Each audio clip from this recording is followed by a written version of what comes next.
Bouge tes mains, toi. Bouge tes mains. Bruno Attal. Bruno Attal, bonjour.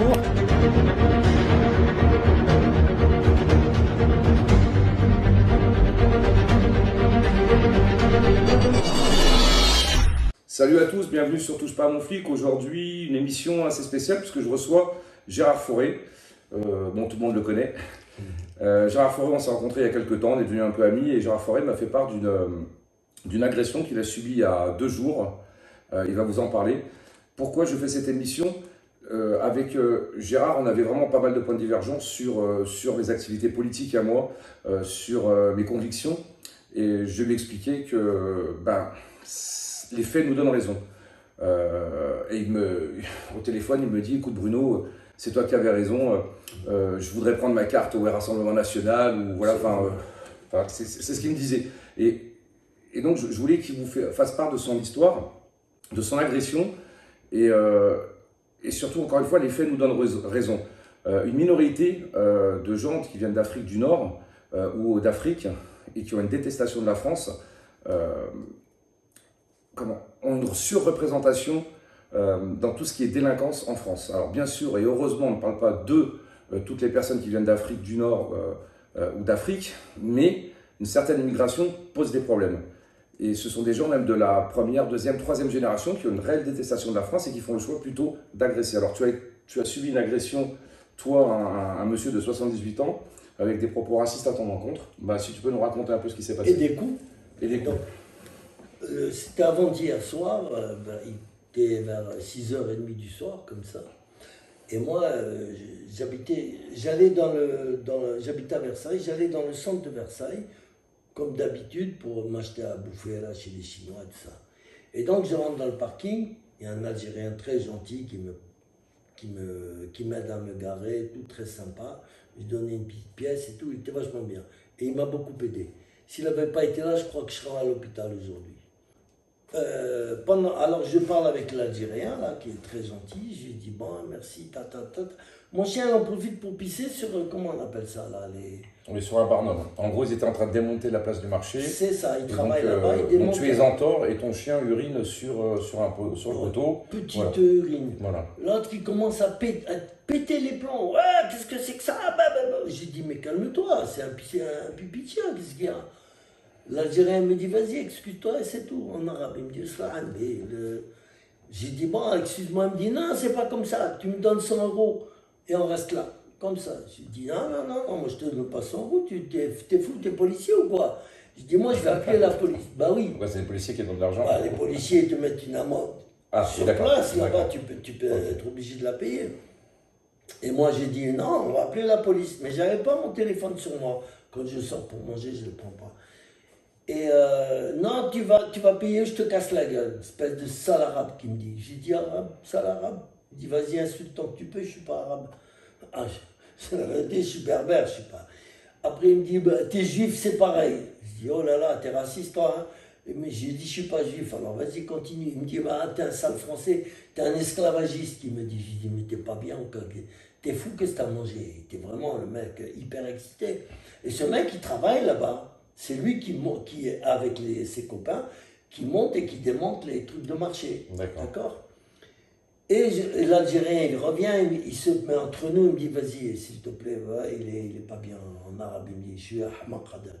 Il me dit, je pars, je vais au resto, je mange un morceau, j'achète quelques trucs, je reviens à ma voiture, il revient en courant, il me chope. Il me dit, mais 100 €, comme ça, comme si je lui devais. J'ai dit, mais t'es pas bien ou quoi? Il me dit, je vais te casser la gueule. Bon, alors moi, qu'est-ce que je vais prendre, j'ouvre ma voiture vite fait, et je voulais prendre un truc pour enregistrer, d'accord? Pour après aller à la police. Et lui, il a cru que je prenais un couteau. Ça, c'est son problème. Et du coup, il appelle ses potes. Et il me dit encore, je vais te casser la gueule. J'ai dit devant tout le monde, écoute-moi bien. Moi, j'ai 79 ans bientôt, d'accord? Tu me touches une oreille, et tu vas te prendre entre 5 et 10 ans de prison. Je vais te mettre le meilleur avocat de France, tout ça. Et il me dit, je m'en fous, comme ça.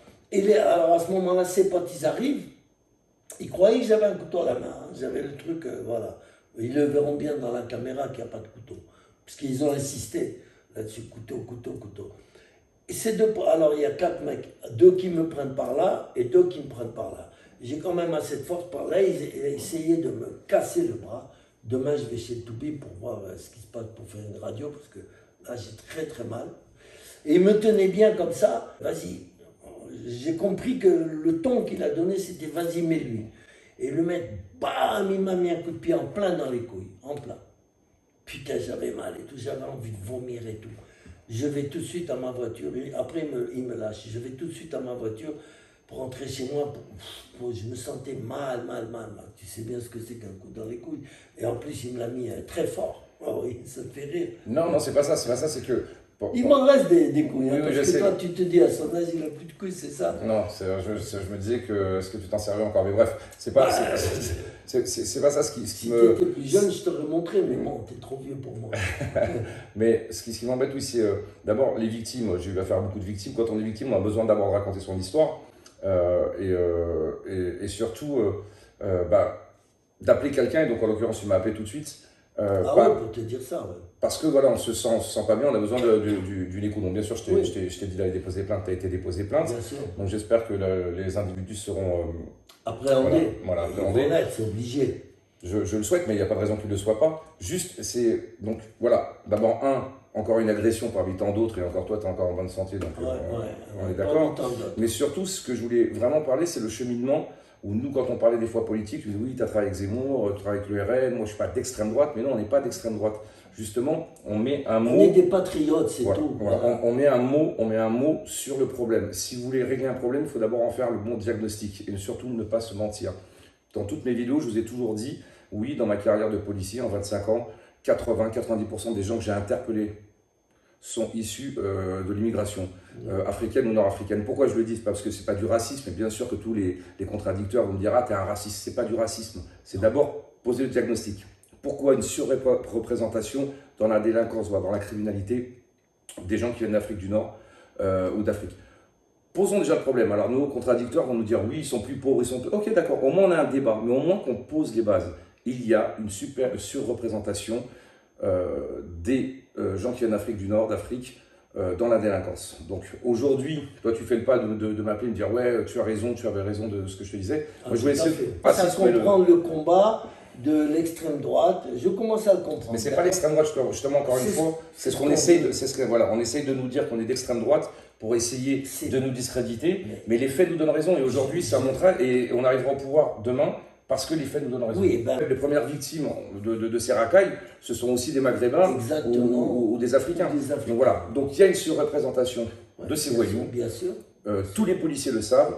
Pourquoi les policiers votent RN, Zemmour ou à droite? C'est parce qu'ils sont face à cette délinquance, cette criminalité. Les gens qui rentrent là, les derniers migrants et tout, sont hyper montés contre la France, puisque tu sais bien, on a des problèmes avec l'Afrique. Hein.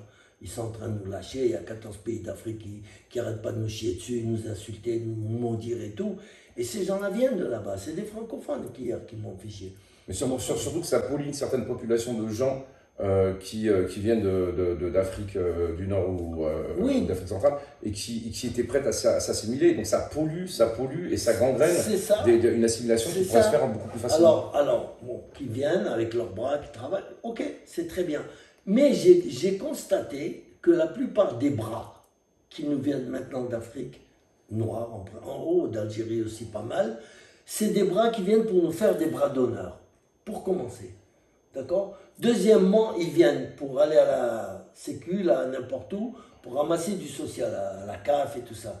Ils tendent les bras, d'accord? Ils tendent les bras, ou les bras, comme j'ai dit, les bras d'honneur. Non, mais de toute façon, avec 3 millions, 4 millions de gens au chômage, on n'a pas besoin de bras. On a besoin justement d'avoir des salaires décents pour que les gens puissent travailler. Exactement, ça c'est bien parlé, c'est bien parlé. Mais disons qu'on a besoin de bras pour faire les sales boulots. Il faut reconnaître que la plupart des mecs qui font les sales boulots et qui ne sont pas très bien rétribués, la plupart c'est des Noirs. Et bravo, je les remercie d'être en France et de travailler. Je les aime ces gens-là, je les aime, j'ai beaucoup de... Non mais toutes les petites gens voilà, qui pour des salaires misérables font ce que beaucoup de gens n'aimeraient pas faire, voilà. Mais pourquoi? Parce que les salaires sont bas. Moi je me souviens quand j'étais gamin, effectivement c'était l'immigration qui ramassait les poubelles. Ouais. Aujourd'hui vous voyez beaucoup moins d'immigration qui ramasse les poubelles parce que ce sont devenus des métiers d'abord moins pénibles avec l'automatisation, mais aussi sont devenus des métiers qui sont mieux rémunérés, avec moins d'horaires, Oui, et plus bien sûr, d'avantages, et bien donc sûr. du coup, bah, ça attire tout simplement. Sans les nouveaux arrivés, les nouveaux migrants. Ça se voit que Non, enfin moi je suis pas trop d'accord, parce qu'il y a beaucoup de gens de la première, deuxième, troisième génération qui se sont jamais sentis français et qui sont là juste voilà, en détestation, mais d'ailleurs voilà, et d'ailleurs qui n'ont aucun... Certains rappeurs qui niquent la France, qui crachent sur la France, qui chient sur le drapeau français. Je dis non, je suis désolé. Si c'est pour venir insulter les Français, marcher et cracher sur le drapeau français et tout, non, retournez chez vous. On n'a pas besoin de ces gens-là. Bon. Et en plus, après... Tu ne parlais pas comme ça quand on avait des conversations, justement. Non, avant, non. Voilà. Donc c'est pour ça que je dis qu'il y a une droitisation de la France qui, encore une fois, les faits nous donnent raison. Ce qu'on dénonce, c'est de dire des vérités. Après, justement, le débat de dire pourquoi il y a une surreprésentation étrangère dans la délinquance, moi je veux bien que le détracteur dise que c'est la pauvreté. Alors moi je vais répliquer que tous les pauvres ne sont pas des voyous et que c'est une insulte aux pauvres et que voilà. Alors bien sûr c'est un facteur, hein, on a plus de chances d'être un voyou quand on crève la dalle que quand on est fils de médecin. Oui, évidemment, mais c'est juste un facteur parmi tant d'autres et on nous lance toujours ce facteur-là. J'espère en tout cas que ça va aller mieux. Je donnerai des nouvelles sur comment ça s'est passé. Attends, on peut en parler de comment ça s'est passé. Au niveau de quoi? De la plainte? De la plainte, bien sûr, tu vois, de la plainte. Non, voilà, j'ai jeté un œil sur la plainte. Bon, il y a 2-3 petites bricoles que... Oui, elle a mal pris la plainte, mais de toute façon... Non, mais on va rectifier ça pour que la personne soit identifiée, voilà, et qu'elle soit punie, parce que quoi qu'il arrive de se mettre assis sur une personne qui a 78 ans, quel courage, vraiment quel courage. Si nous voit d'ailleurs, quel courage. J'aurais bien voulu être là, cher monsieur. C'est de la lâcheté, tout simplement, c'est de la lâcheté. Mais ça, ils le font ici en France, ils ne le feraient pas chez eux. Hein. On aura peut-être l'occasion d'en reparler, mais c'est vrai que voilà, moi, pourquoi on avait fait une émission tous les deux, et je ne l'ai jamais publiée parce que, moi je dis que, avec Gérard Fauré, alors il ne va pas être content, mais 50% de ce qu'il dit, c'est des réalités. Hein. Moi je peux le dire que qui a travaillé au stup, il a balancé, il a donné des noms de gens à qui il a vendu des produits stupéfiants. Donc c'est des vérités qu'on sait tous, hein, même dans le petit Paris bourgeois le sait. Mais après, bon voilà, les autres... Après quoi? C'est quoi le après? Non, tout est... mais ça, c'est terrible. Maintenant, tout le monde me donne raison. Qui te donne raison? Mais déjà, quand chez Hanouna, j'ai dit, parce que Hanouna m'a dit, où est-ce que tu as des exemples, des noms à donner sur... J'ai cité ça, en premier lieu, j'ai cité... Et j'ai cité ma... un petit peu. Et tu aimes toujours me casser, toi. Mais non, c'est pas ça, c'est que d'abord, je biperai les noms, tout simplement, c'est que tu n'as aucune preuve de ce que tu avances. Si, j'ai les preuves. Ah bon? C'est Mel Gibson qui m'a envoyé la liste d'Epstein. Les premiers noms, les 3, par ordre alphabétique. C'est ces femmes que j'ai citées. Alors moi, j'ai appelé Hanouna, je dis, vas-y, tu devrais porter plainte là-dessus et tout ça. Il m'a dit, va. Et entre-temps, il s'est pris 500 000 € d'amende pour ça. Et les bras que toi, t'as dû en massacrer des mecs en garde à vue. Hein. Non, moi, j'ai toujours usé de la force strictement nécessaire. La preuve, j'ai un casier judiciaire vierge. Oui, c'est évident. C'est évident. Mais voilà. bon... non, mais en tout cas, je suis content que tu souris, parce que c'était pas très bien. Donc ça me fait plaisir qu'on ait fait cette petite émission. Et tu sais quoi, on en fera peut-être une. Mais j'aimerais bien faire une émission. Alors peut-être les internautes, ils vont nous le dire. Mais peut-être ça serait marrant que je te prenne en audition et que je vois... Et que tu me casses, voilà. Non, je te prends en audition comme si tu étais en garde à vue pour une diffamation ou voilà. Voilà. Et moi, je vais te poser des questions sur tes mythos. Ah, sur tes mythos. Je savais bien que tu allais en venir. Ouais, j'espère qu'on va les attraper, ces enfoirés. Et puis voilà, je te souhaite... on fait une émission. On fait une émission. Ah, bien sûr, on va en faire d'autres. Tu sais que je t'adore. Il n'y a pas de problème. Hein? C'est que je t'adore. Ah ouais. Et on parlera comme ça de tes bouquins. Qui aime bien châtie bien. Voilà, exactement. Oh, putain. Mais non, c'est pas ça, c'est que toi, t'es le voyou, moi, je suis le flic. Ouais, t'es plus flic. Oui, mais je vais gagner mon procès, donc je redeviendrai flic pour titiller un peu. Toi, tu vas redevenir flic? Ouais, pour titiller la machine, il faut leur mettre encore un peu. Moi, ça crée encore quelques de con. Voilà. Mais voilà, toi, t'es le voyou, il a fait de la prison. Gros bras, là, hein, pour frapper encore plus tard quand tu vas... Non, je boxe. Là, je travaille, je boxe en ce moment parce que j'ai un combat dans pas longtemps. Voilà. Putain, mais toi, flic, je te vois plus flic maintenant. C'est vrai? Non, je te vois plus flic. Ben moi non plus, je me vois plus trop, mais bon, T'es devenu trop gentil, là, depuis que t'es plus flic. T'es libre maintenant, tu peux te permettre d'être gentil. Non, je suis libre, oui, parce que je suis plus tenu... je suis plus tenu par la police nationale, mais non, je reviendrai parce que Et tu crois que tu vas gagner ton procès contre Darmanin? je peux pas perdre ce procès, sachant que j'étais délégué syndical, pardon, ouais. et on peut pas révoquer un délégué syndical pour ses prises de parole contre le gouvernement. Ben non, certainement pas. Et Enfin, alors, sinon, il n'y aura plus de droit syndical. Bah, c'est lui qui t'a viré? Ou c'est ouais, toi en qui es personne. parti? Non, en personne. Ouais, j'étais révoqué en personne par Darmanin. Donc, Mais oh là là, c'est une longue histoire, on fera d'autres Ben, vidéos. il n'est plus rien maintenant, tu l'emmerdes. Il n'a pas été renommé, j'espère, par Barnier. Mais écoute, on le saura certainement après la diffusion de cette vidéo. Ah ouais. Bon, mon grand, fais attention à toi, et puis on vous donne des nouvelles donc, de ce qui est arrivé à Gérard Fauré, et on fera certainement, vous le direz en commentaire, est-ce qu'on fait l'émission avec Gérard Fauré, le mytho? Non, je déconne. Gérard Fauré, je vous le dis, il a dit des trucs. Non, mais il a dit des trucs de fou, et c'est vrai qu'il y a une vraie part de vérité. À 100%, il n'y a que de la vérité. T'as jamais eu de procès en diffamation? Tu te fais plaisir, toi. Mais non, mais tu te masturbes sur le. Est-ce que t'as perdu un procès en diffamation? Jamais, j'ai jamais eu de procès. Bon, ça c'est assez fou quand même. C'est fou, bien sûr. Jamais de procès en diffamation, t'as jamais perdu? Jamais du tout. Le seul procès, il y en a eu un, c'est Maxime Monteau, de Wanted Pédo. Il a osé, et c'est lui qui a perdu. C'est lui qui a perdu. Comme un fou, il m'a insulté. Il a pris une amende de 2700, une note de 600. Il a perdu son association. Je l'ai traîné dans la boue. Il a osé me dire que je mentais. On en parle dans une autre émission. Mais moi, je vais te faire parler. En gros, je vais te mettre face à tes contradictions. Je vais travailler un peu toutes tes déclarations sur les mythos. Où je pense que c'est pas des mythos, c'est un mythomane en général. Il y a toujours une part de vérité dans sa mythomanie. Donc il va falloir. Et puis t'aimes bien rendre des livres parce que ça fait du pognon, non? De quoi pognon? Je gagne rien avec tout ça, tu le sais bien. Bon, j'aimerais bien que tu me trouves une seule fois où j'ai été mytho, où j'ai dit quelque chose de faux. Une seule fois. Franchement, je te donne 1000 euros. J'en ai une. Vas-y. C'était sur l'affaire Palmade. Ça sera dans une autre émission. Souviens-toi. Bon, bref, on en reparlera. J'ai même pas dit assez. Bon, tu veux que je passe en garde à vue ou quoi maintenant? Ça te rappellera un bon vieux temps. Dis au revoir aux gens et puis on se voit dans une autre émission. Voilà, je vous ai fait connaître ce salopard. Mais c'est sur ma chaîne.